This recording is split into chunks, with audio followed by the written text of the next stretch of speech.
Hola amigos de Cartas del Cielo, un saludo en los corazones de Jesús y de María.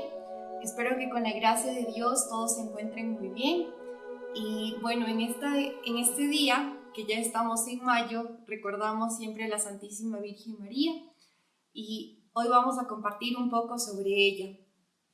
Entonces, para comenzar, quisiera que se imaginen el paisaje más hermoso que ustedes han visto. ¿Cuál ha sido el paisaje más hermoso que tú has visto? Tal vez, no sé, puede ser una laguna de montañas, una playa, un nevado, un volcán, no sé. El paisaje que a ti te haya impresionado más. Pues a través de estas criaturas, a través de toda la creación, nosotros podemos conocer las maravillas que Dios ha hecho por nosotros, ¿verdad? También a través de la revelación pública, que es las Sagradas Escrituras, la Biblia, podemos también conocer a Dios, podemos amarle y cuando leemos las Sagradas Escrituras nos lleva a apasionarnos por el Señor y nos lleva a sus senderos, a sus caminos. Pero también el Señor ha querido poner un modelo para que todos los humanos, todas las personas, podamos seguir este modelo con el fin de conocerle más a Él en su plenitud, llamarle también a plenitud. Entonces, el Señor, así como hemos visto que nos ha dejado esta revelación a través de las Sagradas Escrituras, hemos visto cómo podemos conocerle al Señor a través de toda la creación, podemos reconocer todo lo que Él ha hecho por nosotros. Pues de la misma manera, cuando miramos a una mujer muy especial de la que vamos a hablar hoy, pues cuando la miramos a ella, cuando la contemplamos y la meditamos a ella, entonces realmente podemos acercarnos mucho más profundamente hacia este Dios. Entonces, el Señor crea una mujer de la que se habla en Génesis 3:15, donde a esta mujer le dice que va a tener un enemigo y que este enemigo será una serpiente y que va a poner enemistad entre ellos dos y que la mujer será la encargada de pisarle la cabeza a esta serpiente. También nos habla de esta gran mujer en Isaías 7:14, cuando nos habla de que el Señor quiere darle un gran signo al pueblo de Israel y que ese signo será que esta mujer virgen va a quedar encinta y que le pondrá a su hijo por nombre Emmanuel, que significa Dios con nosotros.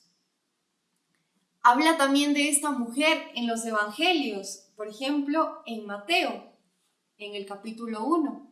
Se habla de esta mujer que efectivamente da a luz a este hijo y nos da al mundo a este hijo.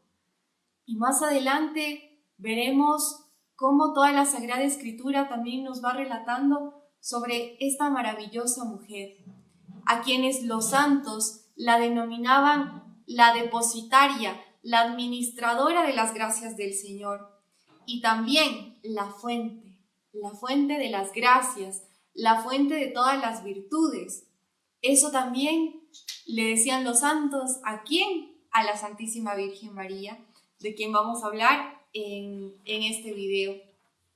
Entonces, con estas citas bíblicas, así a breves rasgos, podemos entender un poco más la grandeza de María, la belleza de María. Entonces, para introducirnos un poco en el tema de hoy, quiero hablar sobre esta parte, que es muy importante, porque la Virgen no se ha quedado con nada. Más adelante veremos en una cita bíblica cómo la Virgen María se hace tan pequeña, cómo la Virgen María le dice que sí al Señor en cada cosita, en las cosas más pequeñas, así como en las cosas grandes. Entonces, para hablar de todas las cosas con las que el Señor le ha favorecido a la Virgen, porque en realidad son grandes favores de Dios, son gracias extraordinarias que el Señor le ha dado a la Virgen María. Entonces vamos a hablar de esta parte, de la belleza de ella. ¿Cómo será la belleza de la Virgen María? pues te aseguro que es mucho más hermosa de lo que tú y yo podemos imaginarnos. Y no se debe a su belleza física solamente, no se debe a lo que ahora, por así decirlo, de manera social o cultural creemos que una mujer bonita es aquella que, no sé, es alta, que tiene un cuerpo muy bello, o que tiene el cabello largo, el cabello corto, los ojos azules, los ojos cafés. No, la Virgen María, miren que antes de decirles la respuesta de la Virgen, cuando ella se les aparecía a los pastorcitos de Fátima, los pastorcitos de Fátima le decían: nunca habíamos visto una mujer tan hermosa como usted. Cuando la Virgen María en la vocación de Guadalupe se le aparece a San Juan Diego le trataba con muchísimo amor y le decía: muchachita mía, hermosa mía, así le trataba. Y Santa Bernardita dice que la Virgen María es tan hermosa, pero tan hermosa, que si uno la viera una sola vez, querría morir en ese instante para volver a verla. Imagínense. Y la Virgen da la respuesta de esta hermosura de ella. Ella dice: soy hermosa porque amo, porque amo. Y esta es la mujer que más se ha dejado amar por el Señor y es la que más gracias ha recibido. Y esto lo vamos a ver, ya que la Iglesia, en su gracia, en su autoridad, la Iglesia ha establecido dogmas. ¿Qué son los dogmas? Bueno, un dogma es una verdad que debe ser creída, pero no solamente como un tema de imposición o como un tema, no sé, como si estuviéramos en una dictadura, no, sino que se refiere, este dogma también podríamos entenderlo como un caminito recto que seguimos hacia una montaña. Entonces, este caminito recto va a decirnos aquellas cosas que están alineadas a la Santa Madre Iglesia Católica, que no permitirán que nuestra fe se desvíe por otros rumbos, sino que nos llevará seguramente hasta la montaña para poder conocerlo. Bueno, entonces vamos a ver los 4 dogmas marianos. El primer dogma es la Inmaculada Concepción. Entonces, aquí hablábamos hace un momento de Santa Bernardita. Cuando la Virgen se le aparece a Santa Bernardita, ya le dice: yo soy la Inmaculada Concepción. Incluso en 1830 se le aparece a Santa Catalina Labouré. Santa Catalina Labouré fue la persona que difundió mucho la medalla milagrosa. Y entonces le pide la Virgen María a Santa Catalina Labouré que inscriba en la medalla estas palabras: oh María sin pecado concebida, ruega por nosotros que recurrimos a ti. Entonces, como hemos visto, este dogma se refiere a que la Santísima Virgen María ha sido preservada del pecado original. Ella no nació con el pecado original como todos los demás, ¿verdad? Ella es inmaculada. Este dogma fue proclamado por el Papa Pío IX el 8 de diciembre de 1854. Entonces, aquí el Papa dice, y muchos podrán preguntarse, ¿y cómo, y por qué, y cuándo? Pero ¿por qué razón a Dios se le ocurrió hacer esto? ¿Por qué Dios preservaría a alguien de este pecado original? Porque todos sabemos que todos somos descendientes de Adán y de Eva y heredamos este pecado original. ¿Pero por qué? ¿Por qué la Virgen María no? Pues la respuesta nos la da la misma Santa Iglesia Católica. Por amor. Por verdadero amor de Dios hacia la humanidad. Entonces, aquí hablábamos de los favores, de lo favorecida que ha sido la Santísima Virgen María, porque recordemos que el Señor pudo haber venido de una manera extraordinaria. No, tal vez no hubiera necesitado de ningún hombre, ni de ninguna mujer, ni de nadie para venir. Y eso nosotros lo sabemos porque Él es Dios. Sin embargo, decide hacerse pequeño. Pero para hacerse pequeño, miren, yo no sé si ustedes, o en este caso nosotros que estamos aquí compartiendo en Cartas del Cielo, Si tuviéramos nosotros el día de mañana una entrevista de trabajo o una cita muy importante con una persona, diríamos, bueno, me voy a bañar con lodo y me voy a ir así a la cita, me voy a ir así a la entrevista de trabajo. Yo creo que ninguno haría eso. Pues imaginémonos cómo Dios vendría a una mujer, a un vientre que no estuviera inmaculado, que estuviera así sucio. Pues el Señor, siendo el más inmaculado, el Señor siendo el más puro, no pudo haber entrado en una persona impura. No pudo haber estado en el vientre de una persona impura. Por eso el Señor, en su gran sabiduría, preserva a la Virgen María. La preserva para que de esa manera pueda venir el Señor, pueda venir al mundo. Entonces, esto nos lleva al segundo dogma, que es virginidad perpetua. Entonces, esto quiero leerles de San Ambrosio, porque él escribió esto, dice: tan grande era su gracia que no solo conservaba en ella la flor de su virginidad, sino que inspiraba también a todos los que se acercaban el amor de la castidad. Entonces, aquí volvemos a Isaías 7:14. Volvemos a esta cita bíblica donde el Señor nos daba una señal, le daba una señal al pueblo de Israel y nos dice, hey, la señal es esta virgen que va a concebir un hijo y le pondrá el nombre de Emmanuel, que significa Dios con nosotros. Recordemos también en el Evangelio cuando el arcángel San Gabriel le visita a la Santísima Virgen María y ella tiernamente se sonroja y le dice, pero ¿cómo será esto si yo no conozco un hombre, yo no conozco varón? Entonces, también alineado a esto hay muchos santos y muchos místicos que han ayudado a comprender a la Iglesia todo este matrimonio de virginidad, de castidad que llevaba San José y la Santísima Virgen María. Entonces, a partir del numeral 496 del Catecismo de la Iglesia Católica, la Iglesia nos va a enseñar cómo la Virgen María es virgen antes, durante y después del parto. Vamos con la el tercer dogma mariano, que es la maternidad divina. De igual manera quiero leerles una frase que encontré de Santa Teresita del Niño Jesús, que es muy bonita, y dice: qué alegría recordar que ella es nuestra madre, puesto que ella nos ama y conoce nuestras fragilidades, ¿qué hemos de temer? Bueno, este dogma fue proclamado en el Concilio de Éfeso en el año 431. ¿Y a qué se refiere esto de la maternidad divina? A que la Santísima Virgen María es verdaderamente Madre de Dios. Nosotros sabemos, indudablemente los católicos sabemos, que Jesús es Dios y que Jesús se ha bajado, Jesús se ha hecho humilde, se ha hecho tan pequeño en el vientre de la Santísima Virgen María. Y yo creo que con esta frase que les voy a dar no queda ninguna duda, es una frase que en lo personal me gusta muchísimo.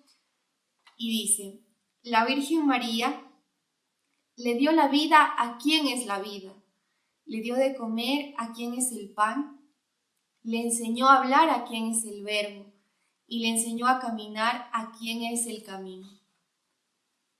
Miren, cuando hablamos de la maternidad divina, cuando hablamos de que la Santísima Virgen María ha sido verdaderamente Madre de Dios, no solamente hablamos de cosas sumamente superficiales como dar a luz a un hijo, sino que la Virgen María verdaderamente hizo este papel de madre, verdaderamente le acompañó durante toda su vida, tanto que podemos ver en los evangelios cómo nos habla de que María estaba a los pies de la cruz. Podemos ver cómo María ha amado hasta el extremo a su hijo y el hijo ha amado hasta el extremo a su madre.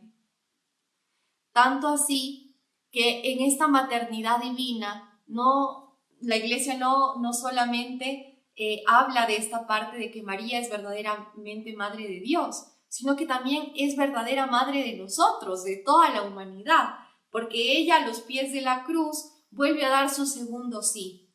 Cuando el Señor le dice desde la cruz, le dice: hijo, ahí tienes a tu madre, madre, ahí tienes a tu hijo. Y entonces la Virgen en su corazón da un fiat completamente grande, porque se convierte en madre de toda la humanidad. Por eso, cuando hablamos de la maternidad divina, realmente es una alegría. Por eso les leí esta frase de Santa Teresita del Niño Jesús, porque si ella es nuestra madre, y qué alegría, con ella, ¿qué tenemos que temer? Nada, nada tenemos que temer con ella. Porque cuando la Virgen María dijo que sí, se entregó por completo a Jesús, se comprometió hasta el extremo, que es la cruz.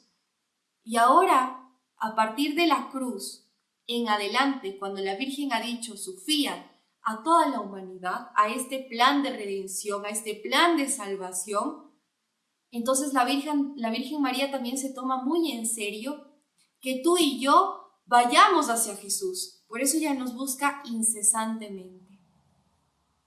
Y vamos al cuarto dogma. El cuarto dogma es la Asunción Gloriosa. Entonces, antes de hablar de este cuarto dogma, te pregunto a ti, amigo de Cartas del Cielo que nos estás viendo, ¿hay algo que Dios no pueda hacer? ¿Crees que hay algo que sea imposible para Dios? Efectivamente no, porque Dios es Dios. Entonces, hay una cosa que nosotros tenemos que distinguir en esta parte de la Asunción de la Santísima Virgen María. Primero, que es un acto de fe. Nosotros no podríamos alcanzar a comprender cómo es que Dios hizo para que bajaran los ángeles y se la llevaran. En realidad, pues es algo de Dios y es algo muy hermoso que debemos de creer. Y aquí hay que separarlo de lo que es la ascensión. Ascensión y asunción son dos cosas completamente distintas. La ascensión, como lo vemos, es que Jesús asciende al cielo, ¿cierto? Ha ascendido al cielo. ¿Por qué? Porque Él es Dios. Sin embargo, la Santísima Virgen María, al ser una criatura, entonces los ángeles vinieron por ella y se la llevaron al cielo en cuerpo y alma. ¿Y por qué, diríamos? ¿Por qué pasaría esto? Bueno, nosotros como hijos, ¿no haríamos cualquier cosa por nuestra mamá también? Si nosotros pudiéramos hacer algo de bueno por nuestra madre, ¿acaso no lo haríamos? Pues de lo que hemos visto, cómo se han amado Jesús y la Virgen al ser madre e hijo, nosotros también sabemos y comprendemos ese amor entre madre e hijo, entre padre e hijo, entre hermanos. Y yo estoy segura que si nosotros pudiéramos hacer algo por esa persona que amamos, realmente lo haríamos, con todo el corazón. Entonces Jesús también lo ha hecho por su madre. Y bueno, este dogma ha sido proclamado por el Papa Pío XIII el 1 de noviembre de 1950. Y algo que a mí me impactó mucho sobre esta parte de la Asunción de la Virgen es que es una esperanza. Es una esperanza para el mundo entero, para decirnos que verdaderamente somos cuerpo y somos alma. Y es un adelanto de nuestra resurrección. María es ese adelanto en este dogma que nos muestra que cumpliendo la voluntad de Dios nos espera una gran recompensa en el cielo. Y finalmente, pues quiero decirles que la Virgen no se queda con nada. Ella lo ha dicho en el canto del Magnificat cuando va a visitar a su prima Santa Isabel, que Isabel le dice, pero ¿cómo? ¿Cómo es esto? ¿Quién soy yo para que la madre de mi Señor venga a verme, venga a visitarme? Y María solo le responde, proclama mi alma la grandeza del Señor. Es decir, que María nunca se queda con nada para ella. María no es egoísta. Lo que quiere María es que tú y yo lleguemos al cielo. Por eso ella fue capaz en el Magnificat de decir, proclama mi alma, porque su alma estaba tan alegre por verse tan beneficiada del amor de Dios, que lo único que podía hacer era dar a Dios, a todas las personas. Y eso es lo que hace María en la actualidad. Eso es lo que hace por ti y lo que hace por mí también. Nos da a Dios, nos lleva a Dios. Y esa es la grandeza y la belleza de María. La razón por la que ha sido tan favorecida con estas gracias de la Inmaculada Concepción, de la maternidad divina, de la gloriosa Asunción y de todas las gracias, de todas las virtudes de las que se ha visto revestida la Virgen, ha sido porque ha sido la que más se ha dejado amar, porque ella ha sido la más humilde, a quien Dios se lo ha dado todo, y todo ella se lo ha agradecido al Señor. Finalmente, quiero dejarte con esta frase de Santo Cura de Ars que dice: si yo no tuviera la Madre de Dios que me defienda a cada paso de los peligros del alma, ya habría caído en el poder de Satanás. Recordemos entonces a la Santísima Virgen María, en cómo ella es tan bella porque se ha dejado amar muchísimo por Dios.